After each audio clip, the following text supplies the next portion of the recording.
আসসালামু আলাইকুম।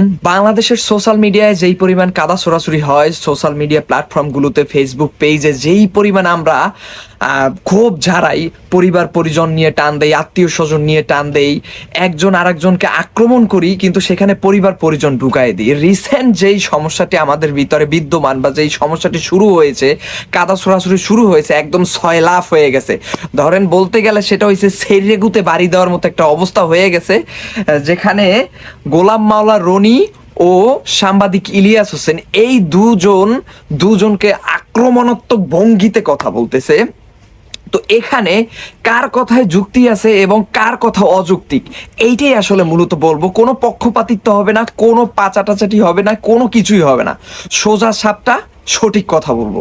যেখানে গোলাম মাওলার রনি ইলিয়াস হোসেনের পরিবার পরিজন নিয়ে বিরাট বড় একটা পোস্ট লিখেছেন এবং ভূমিকায় সে সেখানে বলেছেন, সাংবাদিক ইলিয়াস হোসেন ওরফে ইল্লুর সঙ্গে আমার কিভাবে পরিচয় এবং তার মাকে সে কিভাবে চেনে, এবং ইলিয়াস হোসেনের স্ত্রীর সঙ্গে বাংলাদেশে থাকাকালীন অবস্থায় তার অফিসের বসের সাথে কি অনৈতিক ঘটনা ঘটেছিল, এটারই একটা মুখস্থ বিরাট একটা লেখালেখি সে ফেসবুক পেজে সে এসে করেছে, কিন্তু ভূমিকা ছিল এতটুকু।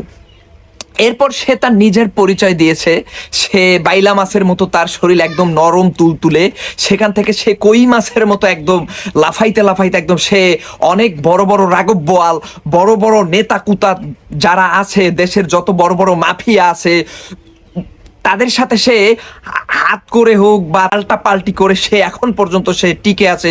40 বছরে তার সংসার জীবন, 3টা তার সন্তান আছে, সবাইকে এস্টাবলিশড, তার 7টা ভাই আছে, সবাই একটা পজিশনে আছে, হাজার খানিক তার আত্মীয় স্বজন আছে, বিদেশে তার লক্ষ লক্ষ চেনা জানা লোক আছে, মানে বিরাট ব্যাপার স্যাপার। সে বিস্তারিত সে তার নিজের সম্পর্কে সে ভূমিকার পরের প্যারায় সে লিখেছেন। এর থেকে আমরা বুঝতে পারলাম গোলাম মাওলা রনি সে বিরাট বড় রাজনীতিবিদ, বিরাট বড় জ্ঞানী, পণ্ডিত এবং বিচক্ষণ একজন লোক। হ্যাঁ ঠিক আছে, সে বিচক্ষণ একজন লোক, তীক্ষ্ণ বুদ্ধির অধিকারী সম্পন্ন, এবং আরো সে প্রমাণ করলো সে মাফিয়াদের চোখে চোখ রেখে একদম সে বুঝে শুনে সে কাজ করে এখন পর্যন্ত ঠিক আছে। তাইলে বুঝেন সে কি।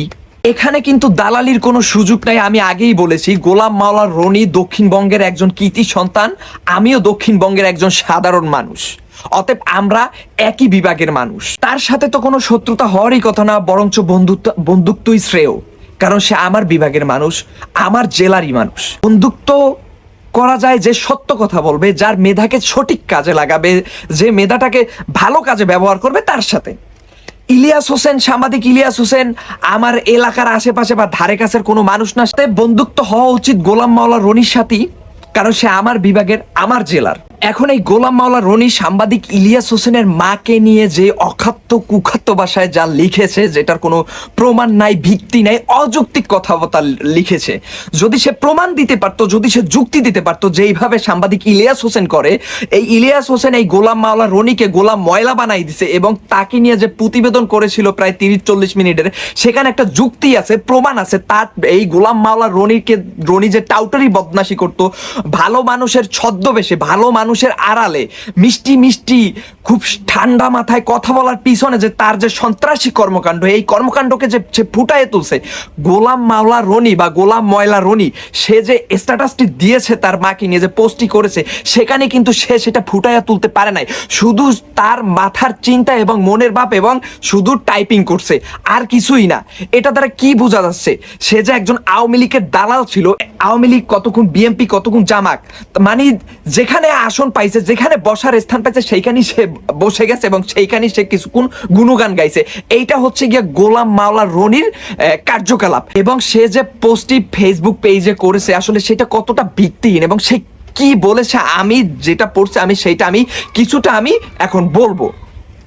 সে সেখানে লিখেছে, সাংবাদিক ইলিয়াস হোসেন যখন ছোট ছিল, যখন কিশোর বালক বয়স ছিল, তখন তার বাবার সাথে একটি হোটেলে যাইতো তার মাকে নিয়ে, এবং সে লবিতে দাঁড়ায় থাকতো, অপেক্ষা করতো, সেখানে তার মা অনৈতিক কর্মকাণ্ড করতো, এবং কর্মকাণ্ড করার পর আবার নাকি ফিরে আসতো। একদা একদিন কোনো রাতে যৌন দানবের কবলে পড়ে তার মা রক্তাক্ত হয় এবং তাকে ঢাকা হাসপাতালে নিয়ে যাওয়া হয়, সেখানে এমার্জেন্সি ভর্তি করানো হয়, এবং সেই এমার্জেন্সি বিভাগে হয়তো এই গোলাম ময়লা রনি সেখানে উপস্থিত ছিল। সেই সেই দিন ইল্লু ও তার মা এই গোলাম ময়লা রনির দিকে যেই কৃতজ্ঞতার দৃষ্টিতে তাকিয়েছিল সেটা আসলে না দেখলে বোঝানো যাবে না। তাইলে যেই জিনিস তুমি দেখাইতে পারবা না ভাই, সেই জিনিস তুমি বুঝাইতে আসছো কেন? এইটাই তোমার মিথ্যাচার ও ভণ্ডামি। এবং এই ইলিয়াস বিদেশে নাকি সমকামী হিসেবে ঘোষণা দিয়ে সেখানে শরণার্থী হইছে। এটা আমরা ভালো করেই জানি, ইসলাম ধ্বংসের মূল কারিগর ছিল দীর্ঘ 16 বছরে আওয়ামী লীগ, ফ্যাসিস্ট আওয়ামী লীগ। এবং এই ফ্যাসিস্ট আওয়ামী লীগের সময় সমকামী, LGBT এইসব নানাভাবে ছড়ায় ছিটায় পড়ছে। শাহবাগীর সংখ্যা বৃদ্ধি পাইছে, শাহবাগীদের সাহস বাইরে গেছে, তাদের অনৈতিক কর্মকাণ্ড বাইরে গেছে, যৌনকর্মীদের সংখ্যা বাইরে গেছে, নানান কিছু ঘটছে। এক কথায় বলতে গেলে দেশটা একটা পতিতলার ভিতরে ছিল, হজ বড় ল অবস্থা হয়ে গেছিল। এখানে গোলাম মাওলা রনি সে নিজেকে বিরাট বড় মনে করছে, ঠিক আছে সে বড়, আবার সাংবাদিক ইলিয়াসকে সে গুনাই ধরে নাই, ক্ষুদ্র।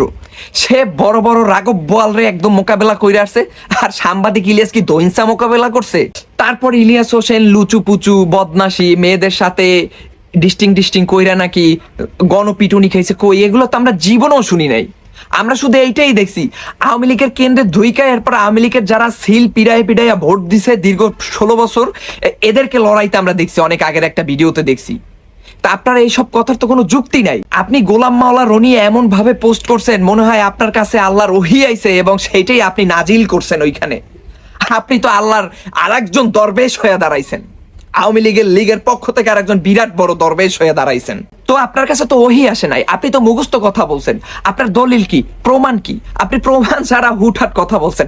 এখন ইলিয়াস হোসেন আপনার নিয়ে যেসব প্রতিবেদন করছে সেগুলোর তো যুক্তি আছে, সেগুলো তো প্রমাণ আছে, সে তো দলিল দেখায় দেখায় তারপর বলছে।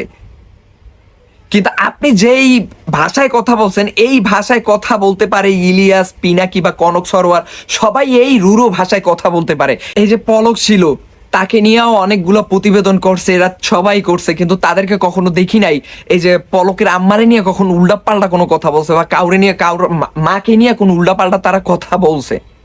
বরং আরো তারা এইভাবে বলছে যে এইরকম একটা সন্তানের জন্য এইরকম একজন মহিলার আজকে কি ফলাফলটা না ভোগ করতে হয়েছে। কিন্তু আপনি যেইভাবে মুখস্থ বলছেন, এইভাবে মুখস্থ স্ক্রিপ্ট তারাও দিতে পারে। যেমন আপনি তার মায়ের একটা কাল্পনিক যৌবনকালের ছবি দিচ্ছেন অন্য একজন মহিলার, এই মহিলা এখন আপনার নামে মামলাও ঠুকতে পারে। এই মহিলা কে আমি জানি না, দিছেন আপনি এইটা দিয়ে, তারপর আপনি আপনার পেজ থেকে ডিলিট করে ফেলছেন। আর ইলিয়াস হোসেন কি করছে, তার পেজে আপনার মায়ের একদম জেনুইন লিগাল ছবিটা দিছে। এখন কোনটা আমি বিশ্বাস করব বলেন? তারা তো যেটা করে সেটা হচ্ছে লিগাল, তারা তো যেটা করে সেটা, তারা তো একটা ডকুমেন্টস, একটা এভিডেন্স সামনে রাখে এরপর কথা বলে। আপনার নাম তো মুখস্থ বুলি মারে না। অত্যাচারী, মিথ্যাবাদী আর মুখোশধারী চুলুমবাজরা দিনের পর দিন মাটির সাথে মিশা যাইবে। আপনারা যারা সত্য বলেন তাদেরকে তো মাটির সাথে মিশাইতে চান বা চেষ্টা করেন, কিন্তু পারবেন না। হয়তো দুই একজন গুম হয়ে যায়, বা দুই একজন একদম শেষ হয়ে যায়, পৃথিবী ছাইরা চলে যায়, কিন্তু ওর পিছনে হাজার হাজার আবার প্রতিবাদ করার মতো মানুষ দাঁড়াবে। আর একটা জিনিস ক্লিয়ার মাথায় রাখতে হবে, এই শতাব্দী ইসলামের শতাব্দী, আর এই শতাব্দী মুসলিমদের বিজয়ের শতাব্দী। এই শতাব্দী কোনো কাফের মুনাফেকের দোসর এদের জন্য এই শতাব্দী না। গোলাম মাওলা রনিকে যে আমার খারাপ লাগতো এমন না, তার মিষ্টি কথাগুলো আমার খুবই ভালো লাগতো, এবং সে যে তীক্ষ্ণ মেধার অধিকারী, তীক্ষ্ণ বুদ্ধি আছে, এটা প্রমাণিত। এবং সে যে খুবই ঠান্ডা, কিন্তু তার যে এই ঠান্ডার পিছনে যে ভয়ানক রূপটা, এই রূপটাই কিন্তু ইলিয়াস হোসেন তার 30-40 মিনিটের একটা প্রতিবেদনে তুলে ধরছে।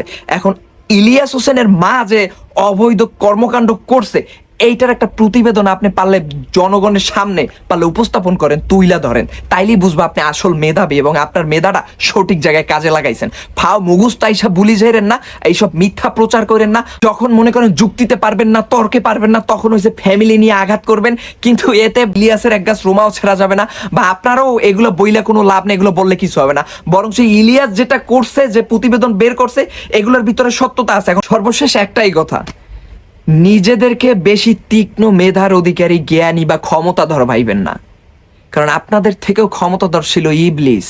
তার ছিল তীক্ষ্ণ মেধা ও জ্ঞান, তার এই তীক্ষ্ণ মেধা ও জ্ঞান আজকে তাকে শয়তানে পতিত করছে। অতএব মেধা আর জ্ঞান নিয়ে এত অহংকার করার কিছু নাই। আপনি যদি আপনার মেধার জ্ঞান যদি আমার দেশের বিরুদ্ধে যায়, আমার জাতির বিরুদ্ধে যায়, লুটপাটে যায়, আপনার মেধা আপনার নিজের পকেট ভরবে, আপনার মেধা দেশের কোনো কাজে লাগবে না, আপনার মেধা খারাপ দিকে যাবে, ওই মেধা আর জ্ঞানের কোনো মূল্য নাই। ওই ইবলিসের মতো ইকুয়াল, সমান সমান। আল্লাহ হাফেজ।